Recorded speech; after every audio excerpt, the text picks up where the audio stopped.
bom, vai dar certo. Ai, amém. Obrigado. Tá, fecha a porta aí, filho. Tá. Coletivo Pós-Caldas? Não, Coletivo Educação, Pós-Caldas. Flávia. Oi? No seu currículo tem uma especialização que eu não sei nem pronunciar. Tem problema, não fala não. No seu currículo tem uma especialização, acho que é especialização, deixa eu ver, que é fora do país, porque eu não sei nem pronunciar, eu tentei de tudo quanto é jeito, mas não saiu, não. Não, então não precisa falar, não tem problema.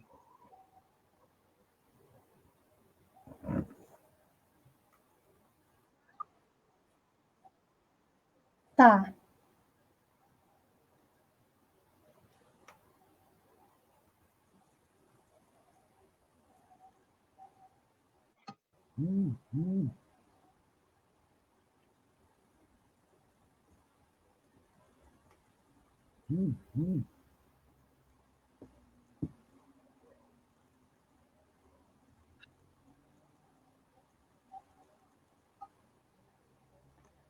Ok. Boa noite. Né? Começa agora a nossa terceira live do Coletivo Educação. Hoje a gente vai trazer o tema Educação e Convivência Ética diante da pandemia. Né? O Coletivo Educação é um grupo autônomo, tá? Que tem lutado por uma educação pública, laica e de qualidade, formado por professores e estudantes, que está sempre aberto para receber novas pessoas que têm e se identificam, né, com as nossas pautas. Com 5 anos, né, de formação, o coletivo já organizou palestras, cursos, rodas de conversa, publicou e assinou, né, notas e petições, né, em parceria com outros movimentos sociais de Poços de Caldas. Assim, nós temos um compromisso com a democracia, né, de alta intensidade, ou seja, uma democracia ampla. Né? E hoje, para esse debate sobre educação e convivência ética diante da pandemia, a gente vai trazer a Flávia Maria de Campos Vivaldi. A Flávia, boa noite, Flávia. Boa noite, Elisângela. Tudo bem?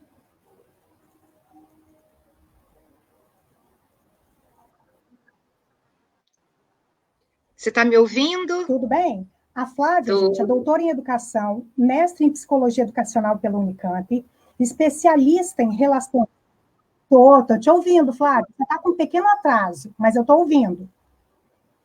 É especialista em relações interpessoais e desenvolvimento da autonomia moral na escola pela Unifran, psicopedagoga pela PUC, integrante do GPEM, que é Grupo de Estudos e Pesquisas em Educação Moral pela Unicamp, autora do blog Aluno em Foque. Também a Flávia, como não poderia deixar de ser, né, pesquisadora sobre as práticas morais, convivência na escola e o desenvolvimento de personalidades éticas. Gente, ó, para quem quiser, pode ir colocando sua pergunta, que a gente vai fazer o possível para que a Flávia ela consiga responder a todas, tá bom? Flávia, tá me escutando? Tô te escutando bem.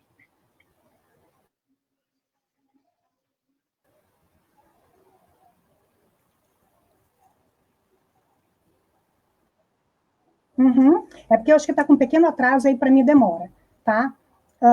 Para começar, um questionamento. O que a gente pode considerar como uma convivência ética na escola hoje, durante esse momento que a gente está passando tão atípico do natural? Boa. Bom, boa noite a todos que estão nos assistindo, né, nos ouvindo e assistindo. É muito interessante a gente começar essa prosa falando o que deve ser considerado uma convivência ética, e antes até da gente localizar essa convivência ética em período de pandemia, nesse momento atípico, é bom a gente resgatar o conceito, né, porque o termo ética tem sido utilizado com tanta frequência em lugares tão diferentes e tão deslocados da realidade que é bom a gente retomar.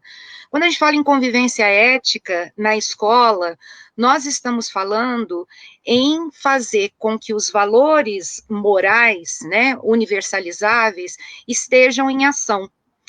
E o que são esses valores morais universalizáveis? São valores que balizam as relações humanas no maior número possível de comunidades e de culturas diferentes. Então, eu estou falando do respeito, eu estou falando da justiça, né, eu estou falando da solidariedade, alguns dos valores morais que precisam estar não no discurso da escola, mas precisam estar personificados em ações propostas pelas escolas e em ações que aos poucos vão sendo internalizadas pelos estudantes, né? Então, quando a gente fala em convivência ética na educação, nesse momento de isolamento, é você considerar que esses princípios morais, principalmente aqueles que estão sendo feridos por essa situação que nos foi imposta, porque a gente está vivendo um momento em que houve a imposição de uma condição de isolamento social, uma condição de insegurança, uma condição de medo, de incertezas, isso nos foi imposto, né? Então, o que é promover uma convivência ética nas relações escolares nesse momento? É não intensificar esses sentimentos, esses afetos negativos que já foram impostos. Então, eu preciso, nesse momento, que a escola seja um ambiente que ressalte a confiança, a segurança, o acolhimento, né? Só assim eu vou estar, de fato, contemplando essa dimensão ética das relações humanas. Né? E, infelizmente, é claro que a gente está falando de quando a escola tem condições de ter minimamente vamos dizer assim, contato com seus alunos, porque nós sabemos que a nossa realidade, né, na realidade brasileira, nós temos milhares de alunos que não estão tendo contato com a escola. Né? Então, conversar sobre convivência ética na escola, em momento de pandemia, a gente já tem que considerar situações que estão comprometidas antes da pandemia, situações de desigualdade e de injustiça, né, para com os nossos meninos e meninas, que têm uma outra condição social e que estão, nesse momento, privados, além de estarem sofrendo essas imposições circunstanciais, né, pelo momento, estão também sofrendo a precariedade das condições da educação pública, né? Isso é muito triste. Mas, basicamente, considerar essa dimensão da convivência ética em momento de pandemia é você olhar muito mais para a qualidade das relações humanas que precisam ser cuidadas nesse momento, do que propriamente querer transferir para uma relação remota aquilo que a gente trabalha em sala de aula.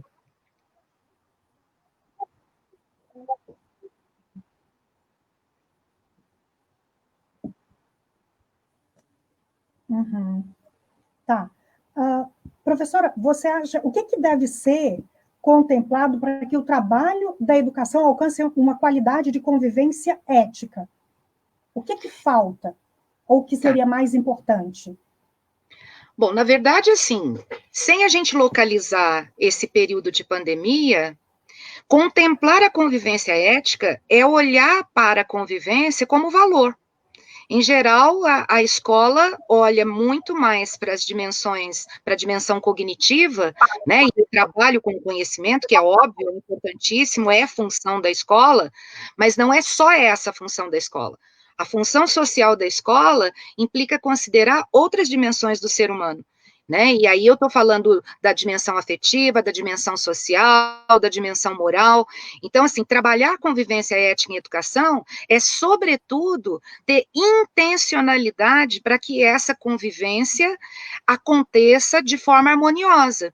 E para isso ela demanda planejamento, ela demanda estudo, muito estudo, né? Porque em geral nós não tivemos nas nossas primeiras formações conhecimento suficiente para lidar com essa temática, né? Todo professor tem assim uma ênfase maior no seu processo de formação voltada para a questão do trabalho com o conhecimento.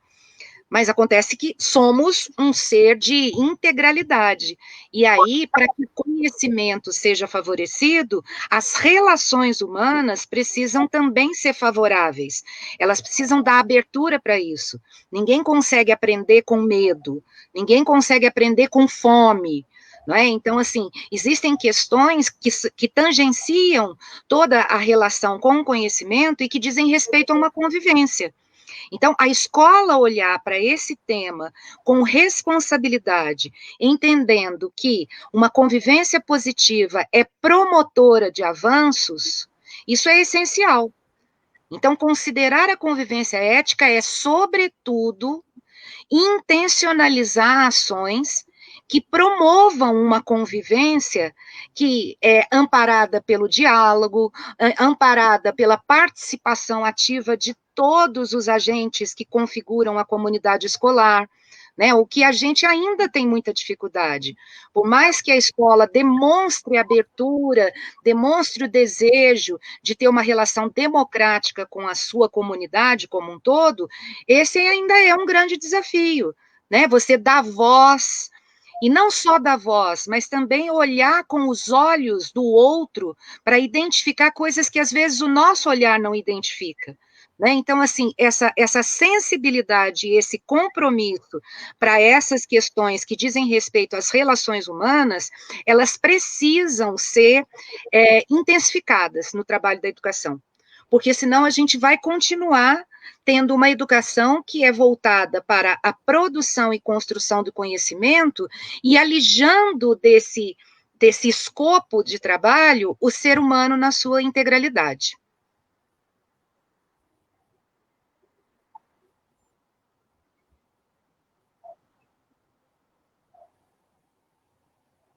Certo. Flávia, então, o currículo das universidades, né, de licenciatura, no caso, pedagogia e as outras licenciaturas, deveria contemplar mais essa ética, essa convivência dentro da escola, esse olhar diferenciado para o aluno?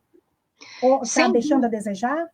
Sem dúvida nenhuma, porque quando a gente fala em trabalhar de forma intencional e planejada, você tem que ter a fonte desse saber, né? E esses, a grande maioria dos cursos de licenciatura e da própria pedagogia trazem, às vezes, uma disciplina eletiva de um semestre que contempla muito superficialmente a questão das relações.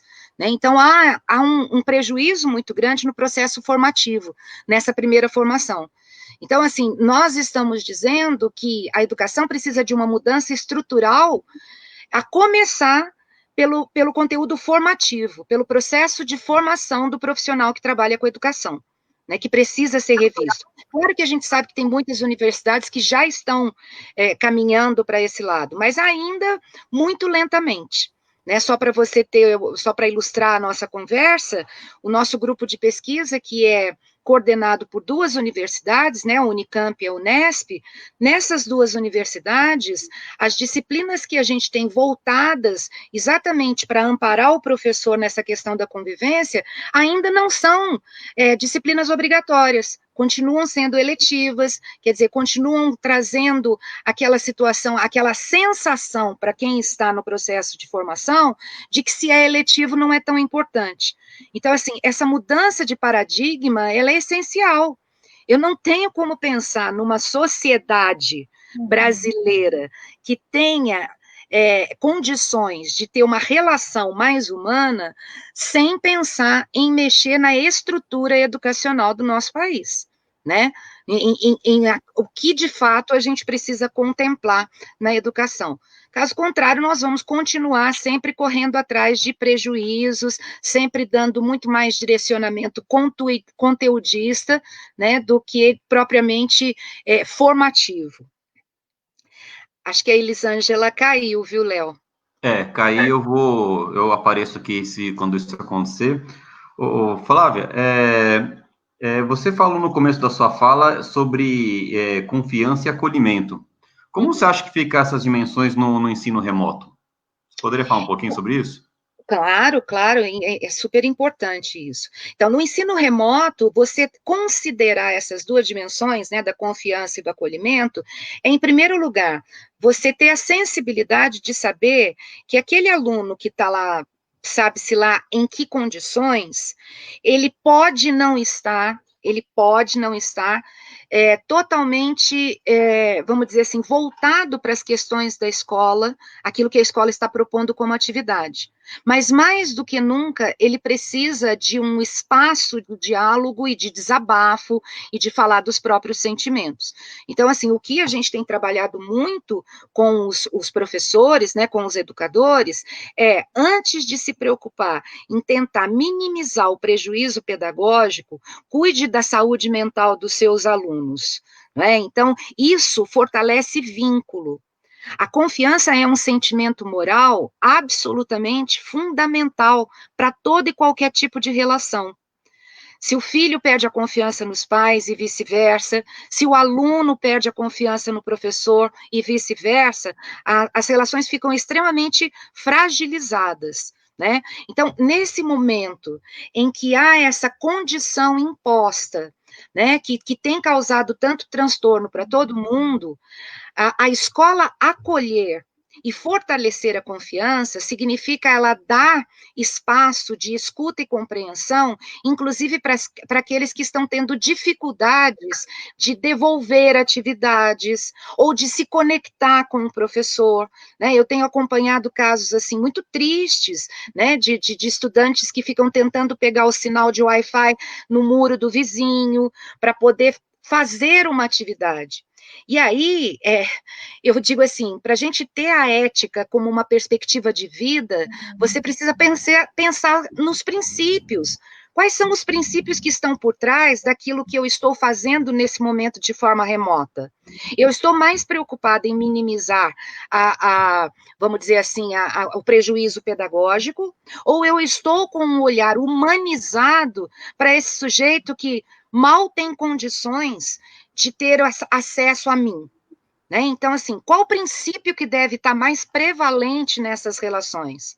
Então, a confiança que o professor precisa inspirar nos alunos nesse momento, ela é fundamental. Eu tenho tido muitos contatos, né, com professores, com gestores, com famílias, e assim, a gente percebe a angústia do professor, que também teve que se adequar de última hora, né? Teve que aprender a mudar o pneu do carro com o carro andando, né?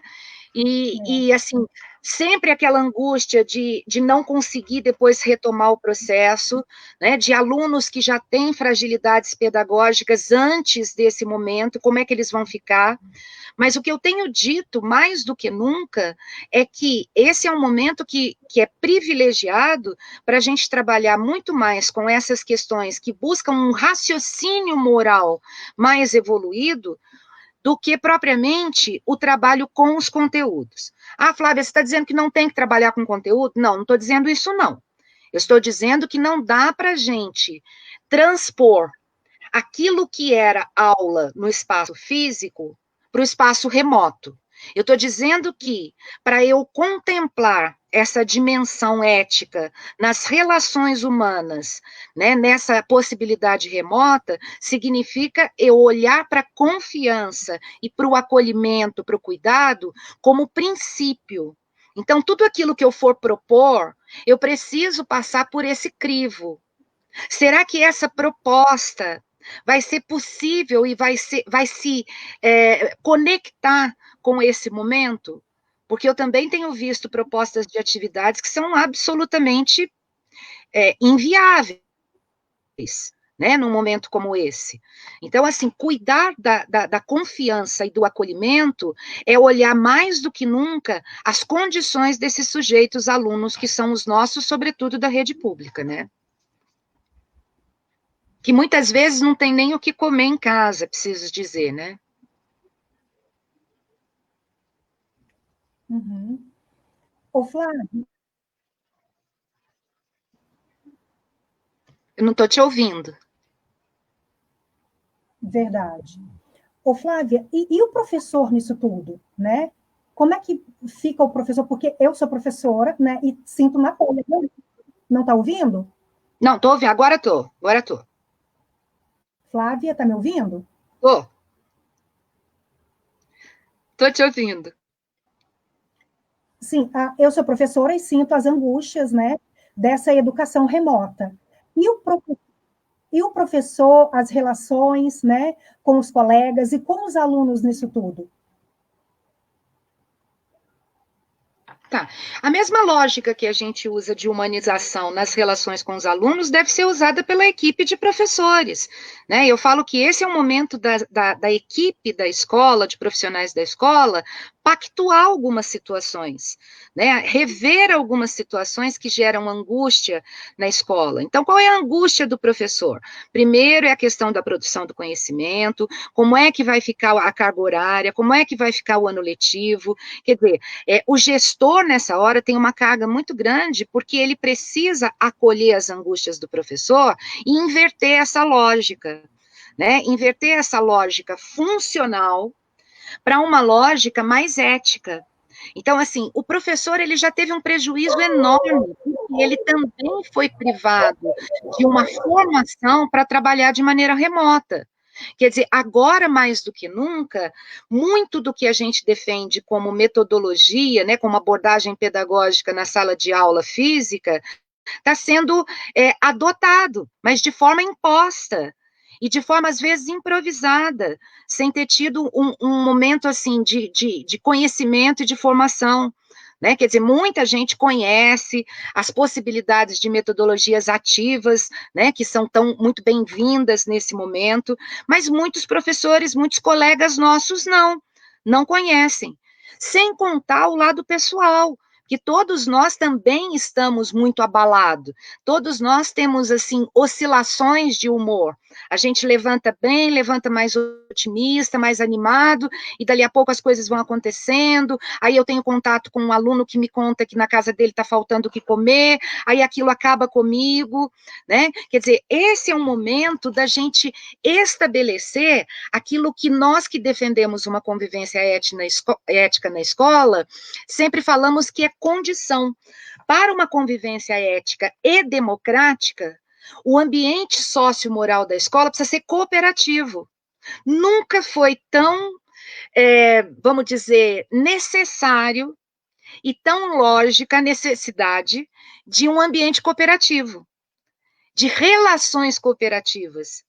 Né? Eu tenho dito muito para os gestores e para os professores: não trabalhem sozinhos, formem duplas, formem trios, né? Pensem juntos em formas de alcançar os alunos e as famílias de maneira a provocar reflexão, provocar avanços de raciocínio, mas ao mesmo tempo que sejam significativas e acolhedoras. Uma cabeça, duas cabeças pensando juntas é sempre bem melhor, né? Então, assim, o professor, nesse momento, precisa olhar para o sentido de cooperação como um compromisso da sua profissão.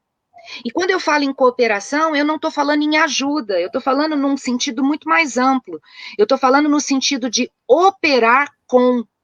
Só é possível eu trabalhar de maneira cooperativa quando, primeiro, eu estou trabalhando com um par, né? Com alguém que tem um papel social parecido com o meu. Porque só assim as trocas são justas e mútuas. Cooperação é isso.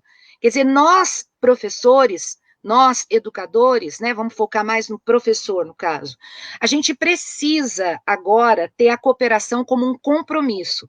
O nosso paradigma de docência sempre foi muito individualista, sempre foi muito solitário, sempre foi olhando muito para o objeto da minha disciplina.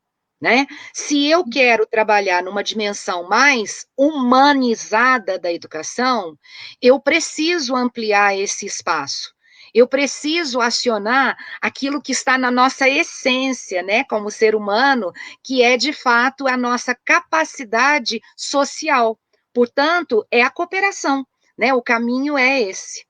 Precisa ser esse.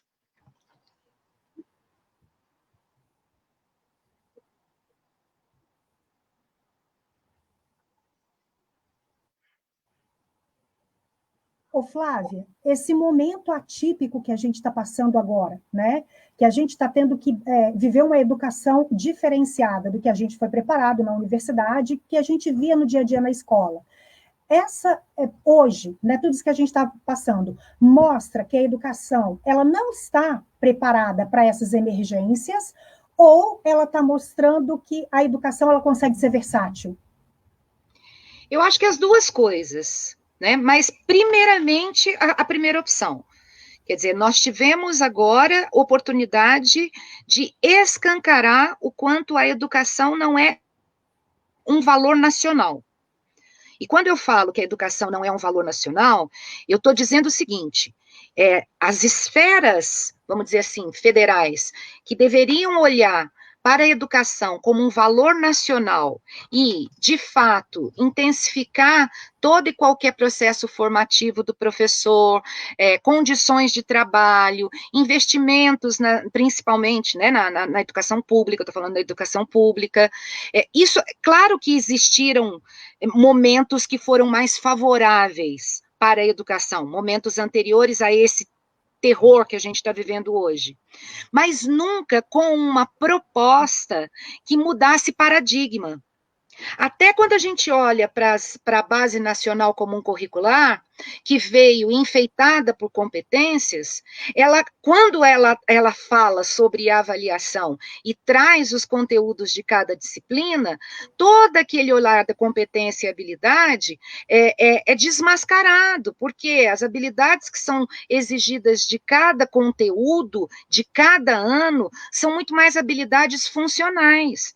Então, essa mudança de paradigma não aconteceu até hoje, né, de olhar para a educação como algo assim, para que haja uma mudança social nesse país, precisa haver uma mudança também na educação. Esse compromisso eu ainda não vi acontecer.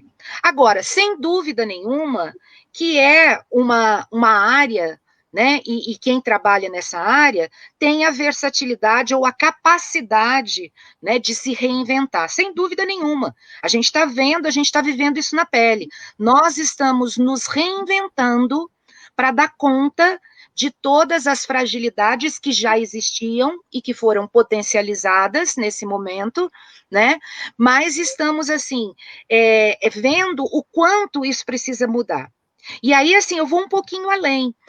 O cuidado que a gente precisa ter é que, ao retomarmos minimamente a normalidade, que nunca mais será a normalidade anterior, né? Nós vamos lidar com um novo normal, que a gente não se esqueça de que precisamos ressignificar o trabalho da educação.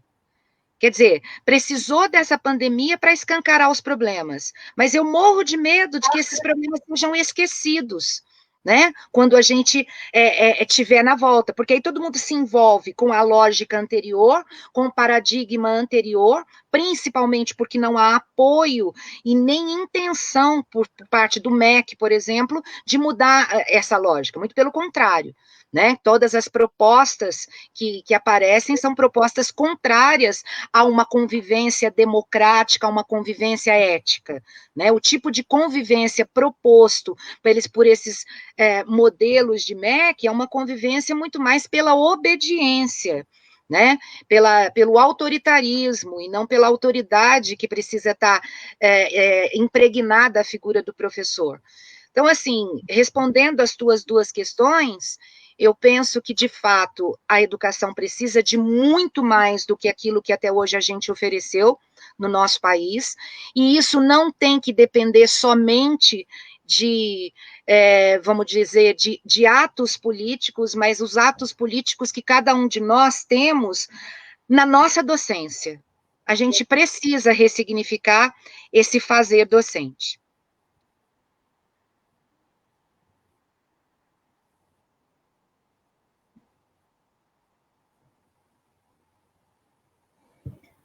Flávia, se esse currículo escolar, né, do MEC, quer dizer, ele aparecesse mais essa convivência ética na escola entre pares, né, entre professor e aluno, qual cenário que você veria hoje na educação, por exemplo, de Poços de Caldas, se isso já tivesse, essa convivência já tivesse acontecendo na escola. Hoje, com essa educação remota, né, com todas as dificuldades, o que se veria de benefício hoje? Eu já vejo muito benefício. Vamos dividir essa questão em dois momentos. O currículo nacional, ou mesmo essa proposta da BNCC, ele contempla essa dimensão. Ele contempla em muitos momentos defende-se uma educação democrática, defende-se a ética nas relações, né? Agora, o como fazer isso é obra que cada um de nós tem que se comprometer a ter conhecimento científico para fazer, porque isso não é trazido, muito pelo contrário. Quando há o avanço da intenção de meritocracia, já fere muito os princípios da democracia e da convivência ética que a gente defende, né? Mas, quando a gente olha para as possibilidades disso acontecer, a gente sabe que muitas escolas que, vamos dizer, entenderam a importância da convivência, e eu posso dizer um pouco do trabalho que a gente teve a oportunidade de desenvolver, muitas escolas que legitimaram, né, a importância da convivência ética e deram continuidade investindo em estudos e ações, têm conseguido minimamente promover momentos de interação com seus alunos e com as famílias com esse olhar acolhedor. Eu recebo muitas devolutivas de educadores dizendo, puxa, que bom que a gente teve a oportunidade de estudar sobre isso, porque isso tem nos ajudado, sobretudo, na qualidade da linguagem, né, em como flexibilizar algumas regras, quais regras podem ser flexibilizadas que não ferem princípios que a gente não pode negociar. Quer dizer, são conhecimentos que nós tivemos oportunidade de construir e que agora, de alguma forma, tem ajudado a escola, obviamente, né, porque o olhar do profissional que contempla essa outra dimensão das relações é um olhar muito mais sensível, né? E essa sensibilidade agora, ela é fundamental, mais do que nunca, né? Sempre a sensibilidade é importante, mas agora mais do que nunca ela é fundamental.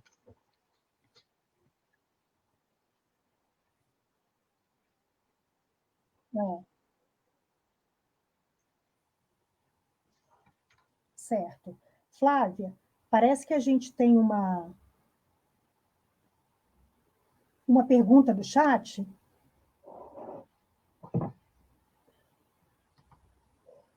Tá, a pergunta o que você tem visto de estratégias de ensino remoto? Uhum. Nossa, eu tenho visto muita coisa, né? Eu tenho visto muita coisa, mas assim, sobretudo a adoção das metodologias ativas, né? Usando a sala invertida. Mas qual é a lógica do ensino remoto? É você trabalhar com a possibilidade de avanços de raciocínio. Então, o que eu tenho visto de muito sucesso, e tenho também trabalhado nas escolas com as quais a gente tem mais acesso, é assim, você trabalhar com boas perguntas. Nesse momento, mais do que nunca, o conteúdo, ele precisa ser meio. Então, eu preciso, como professor, e, se possível, como duplas de professores, trios de professores, traçar objetivos claros do que eu quero alcançar, o que eu quero que o meu aluno alcance, né, com as propostas que eu vou oferecer, sei lá, no prazo de 15 dias.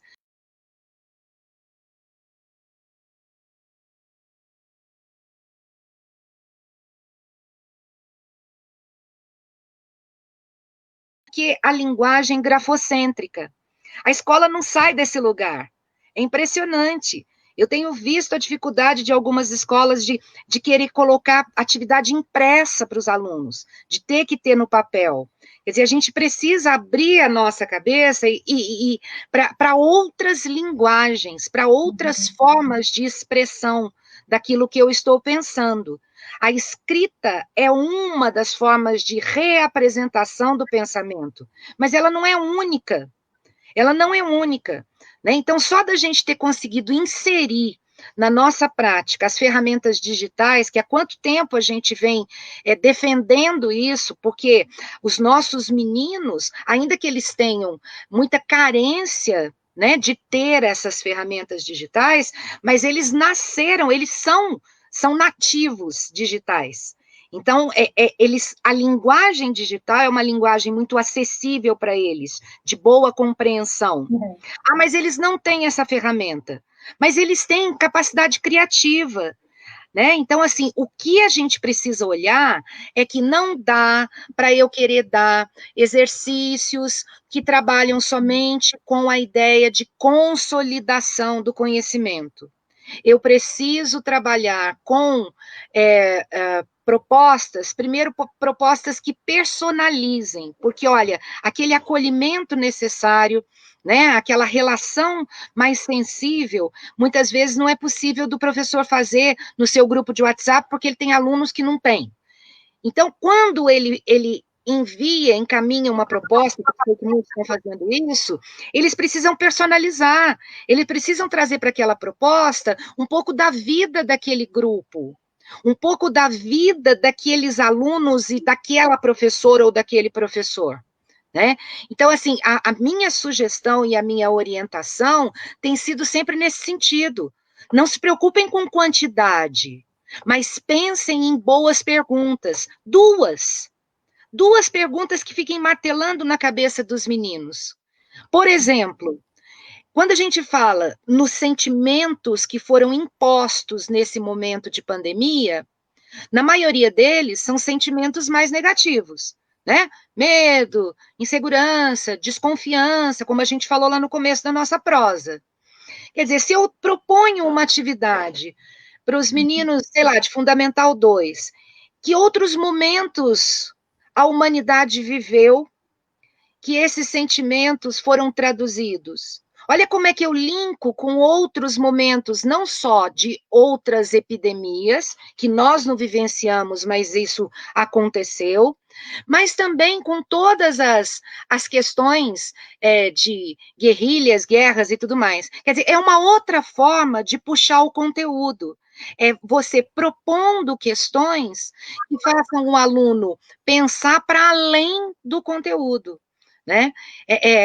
Eu não acredito que tenha outra forma da gente trabalhar a educação humanizada sem antes de atacar aquela unidade, né, que está planejada lá no livro, na apostila, ou seja, antes disso, eu extraio desse conteúdo o que há de mais humano.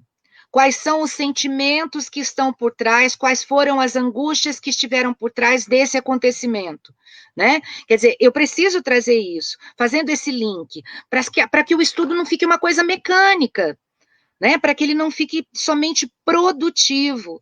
Eu tenho muito medo disso, tenho muito medo das escolas estarem com esse olhar de produção, né? De ter, assim, somente um tanto, né, um número X de atividades feitas pelos alunos, para isso se transformar em nota depois, para aprovação. Quer dizer, se o pensamento estiver sendo esse, isso é um pensar muito pequeno para um momento tão importante como esse que a gente está vivendo. Né? Então, assim, por isso que pactuar com a equipe interna da escola, quais serão os nossos caminhos, do que a gente não abre mão, o que a gente precisa batalhar para alcançar, é fundamental.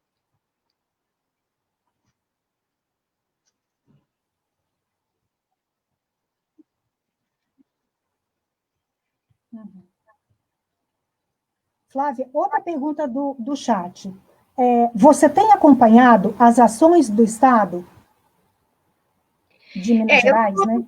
Eu não tenho acompanhado muito de perto, né? Eu acompanhei o processo de introdução das teleaulas, eu acompanhei até a discussão anterior, que primeiro foi vetado, depois foi liberado, mas eu tenho acompanhado muito mais a dificuldade dos professores de adequação ao modelo do Estado. Né? Porque, assim, é claro que a gente não tem perfeição em nenhuma proposta de Estado nenhum. Mas me parece ainda mais complexo quando você gera um distanciamento ainda maior, porque eu não assisti, eu não conheço a qualidade das teleaulas, não conheço, mas conheço, por exemplo, pesquisas que estão sendo desenvolvidas e que apontam possíveis plágios do material. Então, assim, é muito difícil a gente avaliar se é bom ou se é ruim, mas a intenção é sempre a melhor. Né? Eu não consigo entender, por exemplo, essa necessidade de você ter a frequência do aluno apontada, sendo que o tempo de aula que está sendo disponibilizado para ele é muito inferior àquele que tinha. Então, assim, existem demandas burocráticas que correm em paralelo que, para mim, são altamente negativas nesse momento, porque pressionam o professor e a escola ainda mais, aumentando ainda mais a insegurança que nós já estamos vivendo de como passar por esse momento, ajudando os nossos alunos a avançarem.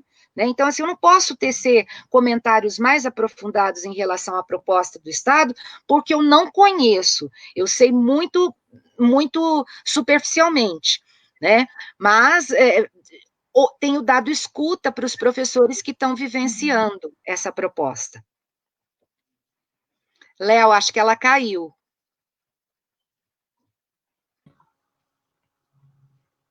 Ou ela está rolando.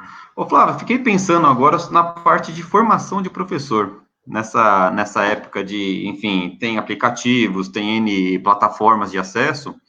Que, na sua opinião, seria o foco de um programa, vamos dizer assim, emergencial de formação de professor, de desenvolvimento de novas competências e habilidades? O que você acha que deveria ser o foco disso? Eu acho que duas direções de foco, né? Uma, de fato, para instrumentalizar o professor a conhecer as ferramentas possíveis de serem trabalhadas, então é um foco de formação muito mais técnico, né, da prática das ferramentas, do que propriamente do ponto de vista da pedagogia, vamos dizer assim, e também, em paralelo, a formação de adequação do que trabalhar nesse momento. Isso me parece que é o que o professor está mais precisando e menos tendo, né? Porque o que há por parte, isso tanto na rede privada quanto na rede pública, há uma cobrança muito grande, né, em relação ao trabalho do professor, mas nem sempre há uma oferta de condições para que o professor desenvolva esse trabalho. Então, se fosse para pensar na formação, e eu sei que isso aconteceu em muitas instâncias, as primeiras providências, por exemplo, que as escolas da rede particular tomaram foi isso, instrumentalizar os seus professores para trabalharem com as ferramentas digitais, né? Agora, na rede pública, isso vem sendo feito já há muito tempo, mas quando a gente lembra que pouquíssimas escolas puderam desenvolver, antes da pandemia, um trabalho mais efetivo do ponto de vista dessas tecnologias digitais, exatamente pelas péssimas condições estruturais que elas têm, então é óbvio que o professor agora vai reclamar, e com razão, porque ele está tendo que descobrir sozinho aquilo que já podia estar sendo usado há muito tempo na escola, junto com os alunos como ferramenta.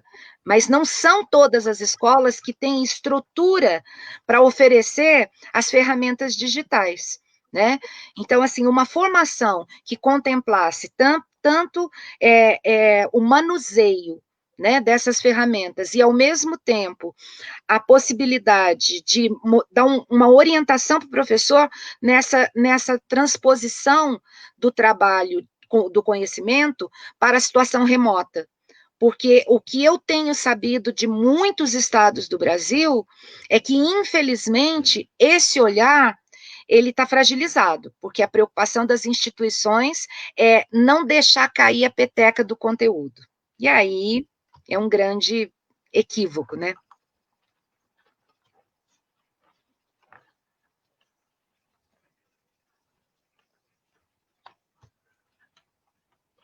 Ô, Flávia, depois dessa pandemia, quando, né, a escola voltar ao normal, você você acha que vai ser positivo para a educação, tudo isso que a gente passou, ou você vê que no final a gente não vai ter aprendido muito, volta tudo como era antes? Na sua visão, o que você acha? Aí eu estou falando mais na questão da convivência, da ética, né? Não Tá. do currículo em si, mas da convivência entre os pares. Eu sou muito otimista em relação a isso. A questão da convivência, tá? Eu ainda não sou otimista em relação à expectativa do que a educação, de que rumos a educação vai tomar depois. Mas eu sou otimista em relação ao ser humano. Eu sou otimista em relação às aprendizagens que estão acontecendo individualmente e de maneiras diferentes em cada um de nós. Eu sou otimista no sentido da gente pensar em ocupar o nosso espaço social e o nosso espaço planetário com muito mais responsabilidade de coexistência. Né? Então, eu penso que essa temática do nosso papel social e do nosso papel planetário, ela precisa estar permeando as conversas que a gente tem com os nossos alunos. A gente precisa voltar para a vida de menos isolamento social, com mais compromisso moral, planetário, ético, né? E esse é um momento muito oportuno para trazer essas aprendizagens. É óbvio que a gente sabe que isso não atende à totalidade, né? Mas eu sou muito otimista porque quando a gente estuda as diferentes juventudes, por mais que hajam identidades diferentes, há também uma percepção que essa é uma geração muito comprometida com a equidade humana. Então, se nós temos estudos que indicam que há uma abertura geracional para esse compromisso mais humano, né, compromisso com a equidade, nós que trabalhamos à frente do processo de educação, precisamos incentivar isso. Né? Então, assim, o meu olhar de otimismo, ele não é fantasioso, não. Ele é embasado naquilo que a gente tem como estudo e tem como possibilidade de desenvolver. Mas quando eu falo em possibilidade de desenvolver, isso passa por escolhas, né? As nossas escolhas são vinculadas àquilo que a gente construiu na nossa vida como valor. Então, aos adultos que estão à frente do processo educacional, que não construíram ainda o valor da convivência, mas que nesse momento sentem tanta falta dela, que lembrem-se disso quando a gente tiver um retorno, sabe-se lá como, né? Mas que ela seja pauta de planejamento e de intencionalidade.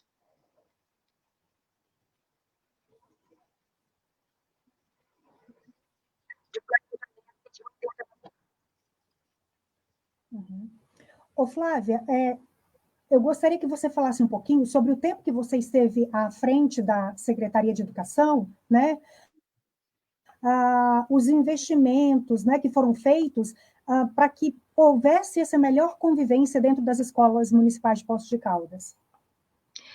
Bom, a nossa bandeira foi essa, né? Esse, como sendo o meu objeto de estudo de sempre, e como eu já tinha uma experiência de atuar em outras redes públicas de outros lugares do Brasil, com esse olhar, o que nós trouxemos como proposta para a rede daqui de Poços foi isso, de investir sobretudo na formação dos profissionais, né, nessa área tão ainda desconhecida e tão distante do processo formativo. Então, em paralelo a essa formação, nós tivemos, assim, a possibilidade de elaborar uma proposta viável e possível, né, todo o processo de elaboração do documento municipal que ajuda ou ajudaria a escola a implementar um plano de convivência ética, tudo isso a gente desenvolveu, né? Nós só não conseguimos o tempo suficiente de ver isso aprovado como política pública. Então, assim, mas a nossa maior bandeira, do ponto de vista pedagógico, foi essa, foi de atrelar as condições relacionais com as condições de aprendizagem do conhecimento acadêmico. Foi mostrar que se eu não qualificar as relações humanas, todas elas, adultos da escola, adolescentes, crianças, funcionários, enfim, toda a comunidade, se eu não qualificar essas relações de tal forma que elas sejam favoráveis, o conhecimento não é promovido. Não é promovido, exatamente pelos embates, pelos conflitos que são mal mediados, né, mediados de forma inadequada, enfim. Então, esse investimento a gente fez com muita intensidade. E mais do que isso, nós tivemos a pretensão, né, de que o nosso município pudesse ser o primeiro do país a ter isso como política pública. Porque no Brasil não existe uma política pública voltada para a convivência. Agora, por exemplo, o Estado de São Paulo já está olhando para isso e eles estão com o programa Conviva, que é exatamente instrumentalizando as escolas para vamos dizer, para essa dimensão, né, da convivência. Mas ainda não é lei, né? Ainda não é lei. É uma proposta desse governo. E para nós, o prejuízo que nós temos na educação no nosso país é porque a educação, ela é palanque, ela é outras coisas. Quer dizer, isso é histórico no nosso país, e isso é de uma pequenez, né? É por isso que a dificuldade de avanço é muito maior, porque o compromisso não é com a educação, nem com avanços na área de educação, é que eu tenha espaço de discurso para falar sobre educação, mas ações que sejam convergentes com o que eu entendo de educação. E os nossos, infelizmente, né, os nossos governantes e a política da maneira como ela é feita, ela não pretende uma educação emancipadora, porque a educação progressista e emancipadora, ela faz com que o ser humano tenha uma condição de escolha, inclusive dos seus dirigentes, muito mais eficiente, porque acredita-se muito menos em promessas e consegue-se conectar perspectivas e fazer conexões com o passado, com o presente, fazendo uma avaliação muito mais crítica. Quer dizer, a escola e a educação que a gente defende é exatamente para promover essa criticidade e essa possibilidade de emancipação. Mas isso não é um interesse dos governos de uma forma geral, porque o povo pensante dá mais trabalho, né? A sociedade pensante dá mais trabalho, ela engole menos sapo.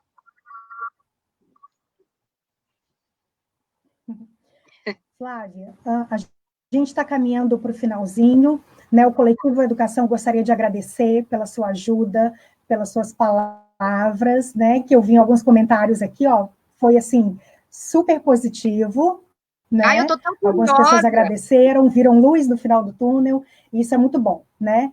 E deixar um minutinho agora para suas considerações finais. Tá bom. Eu quero agradecer muito a iniciativa do coletivo, o convite do coletivo, eu ter a oportunidade de conversar com vocês, ainda que de forma remota, né? Eu tenho muita vontade de participar das reuniões do coletivo, ainda não consegui, foi ter ajuste de agenda para isso, porque trata-se de um encontro de pessoas que, de fato, têm um compromisso com a educação que a gente acredita, né? Então, que a gente, e aí para finalizar a conversa, que a gente tenha o compromisso, se não coletivo, mas conosco, de sairmos dessa como seres humanos melhores. E quando eu falo ser humano melhor, significa um ser humano que olhe o outro como alguém de direito, que olhe o outro como alguém que merece e tem a dignidade que a gente deve oferecer, né? Então, assim, o meu maior desejo é isso, que esses momentos de intensificação do nosso recolhimento, né, das nossas reflexões internas, esse momento que a gente começa a reavaliar as nossas vidas pessoais, seja também um momento de reafirmar, de pactuar com uma educação progressista, com uma educação emancipadora, com uma educação que devolva para a sociedade sujeitos que possam agir de maneira mais justa, respeitosa, para que a gente, de fato, faça jus ao nosso papel nesse planeta. Muito obrigada pela oportunidade que vocês me deram.